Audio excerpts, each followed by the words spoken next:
Bonjour à tous, aujourd'hui dans cette vidéo je vous explique l'essentiel à retenir de Kubernetes et Docker, les deux outils qui ont facilité le déploiement des applications. La démarche qu'on va suivre sera la suivante. Je veux commencer tout d'abord par une introduction générale. Par la suite, c'est quoi un conteneur? Présenter brièvement Docker, ses fonctionnalités et son rôle principal.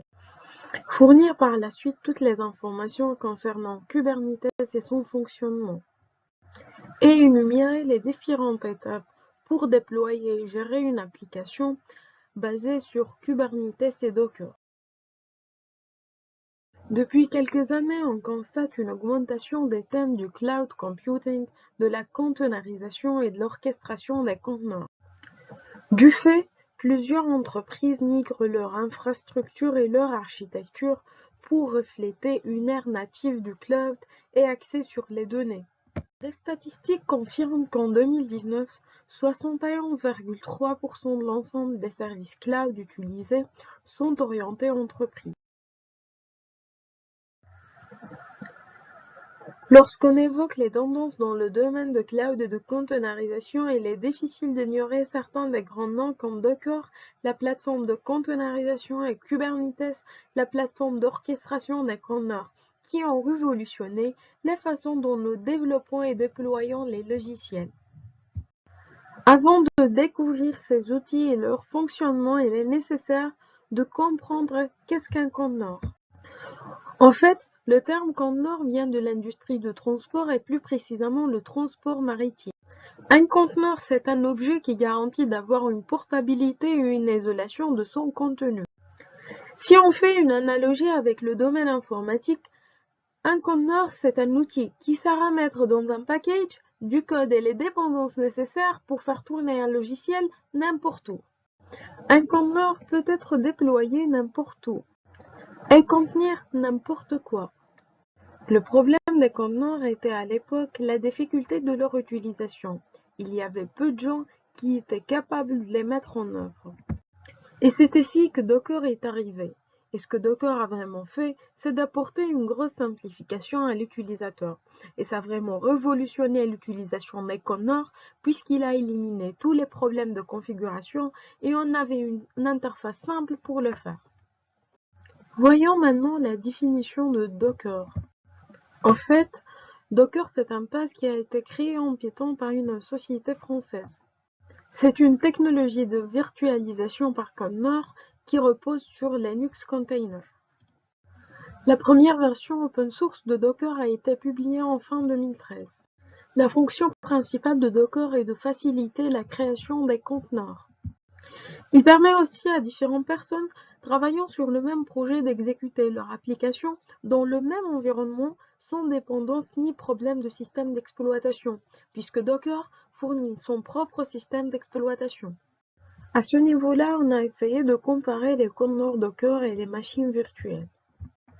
Et ça a vraiment prouvé que contrairement à une machine virtuelle, un conteneur est plus rapide à démarrer, mais aussi à déplacer d'une machine à une autre. De plus, un conteneur n'a besoin que de quelques mégaoctets de disque. Le déploiement des conteneurs est aussi plus rapide et facile. En ce qui concerne la mise à jour ou la correction du système d'exploitation, les machines traditionnelles doivent être mises à jour une par une. Chaque système d'exploitation invité doit être corrigé séparément, alors qu'avec les conteneurs, seul le système d'exploitation de l'hôte du conteneur doit être mis à jour. Cela simplifie considérablement la maintenance. Prenons maintenant un exemple concret qui prouve l'importance de Docker, et c'est au niveau de la phase de test des applications. Avant Docker, un développeur envoie du code à un testeur, mais le code ne s'exécute pas sur le système de testeur, en raison de divers problèmes de dépendance, mais cela fonctionne bien du côté du développeur. Mais avec Docker, ce problème est résolu, étant donné que le testeur et le développeur ont maintenant le même système exécuté sur le conteneur Docker. Ils sont tous les deux capables d'exécuter l'application dans l'environnement Docker, sans avoir à faire face aux différents problèmes de dépendance comme auparavant. Donc, grâce à Docker, on peut créer, déployer et exécuter des conteneurs beaucoup plus facilement. Mais lorsqu'il s'agit d'exécuter des conteneurs en production, vous pouvez vous trouver avec des dizaines voire des milliers de conteneurs au fil du temps. Ces conteneurs doivent être déployés, gérés, connectés et mis à jour. Si vous devriez le faire manuellement, vous auriez besoin d'une équipe entière dédiée à cela. Maintenant, comment gérer le cycle de vie des conteneurs? Comment manager de grosses quantités de conteneurs? On a besoin donc d'un outil d'orchestration.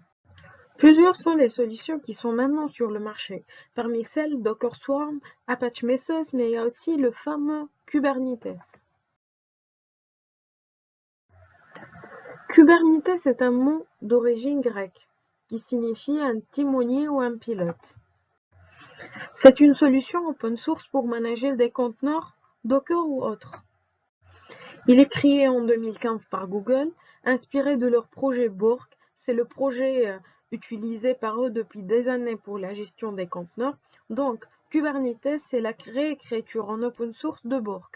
Le rôle principal de Kubernetes est de faciliter la gestion des applications constituées de plusieurs conteneurs dans différents environnements. Comme nous avons déjà dit que le rôle principal de Kubernetes est l'orchestration des conteneurs. En effet, il permet d'intégrer les pièces modulaires de l'application. Il augmente et réduit le nombre des conteneurs en fonction de la demande. Il rend les conteneurs tolérants aux pannes, en créant des copies à chaque conteneur pour les faire fonctionner en cas de problème. Il assure la communication entre les conteneurs à travers les clusters. Donc avec Kubernetes, le développeur n'a plus à s'occuper de la gestion des machines virtuelles. Il a à disposition directement son environnement d'exécution qui est le conteneur pour pouvoir y déployer son code, et c'est Kubernetes qui va s'occuper des couches d'infrastructure sous-jacentes. Le développeur n'a plus besoin de savoir où sont les applications puisque l'infrastructure est masquée pour lui. Voyons maintenant les composants majeurs de l'architecture de Kubernetes. Il y a d'abord le Kubernetes Master, qui est le serveur contrôlant les nodes, et les nodes qui sont des nœuds esclaves, qui sont en fait des machines hébergeant les œufs Docker, qui exécutent les tâches qui leur sont assignées. Au sein des nodes tournent des pods. Le pod est un environnement d'exécution d'un ou plusieurs conteneurs Docker, et c'est le master qui va dire quel node va tourner un pod en se basant sur la disponibilité de ressources. Le master gère l'utilisation de ressources de chaque node. Afin de s'assurer que la charge de travail n'est pas en excès par rapport aux ressources disponibles, pour accomplir cet objectif, Kubernetes doit connaître les ressources disponibles et celles actuellement assignées sur les serveurs, et ces informations sont apportées par les kubelets. Le kubelet est un composant exécuté sur des nodes et qui s'assure que les conteneurs définis ont démarré et fonctionnent comme prévu.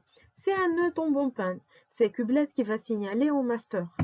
Prenons un exemple. Disons que les deux premiers pods sont des réplicas.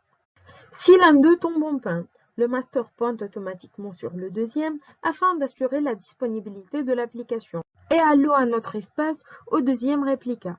Voyons maintenant les différentes étapes à suivre afin de déployer et gérer une application avec Kubernetes et Docker. La première étape consiste à installer Docker et à installer par la suite Kubernetes sous Docker. La troisième étape est l'étape de déploiement de l'application. Maintenant, l'application est déployée. Elle fonctionne convenablement. Vous pouvez faire des mises à jour et redéployer l'application afin de l'améliorer. Voilà, cette vidéo est finie. J'espère qu'elle vous a aidé et qu'elle vous a plu.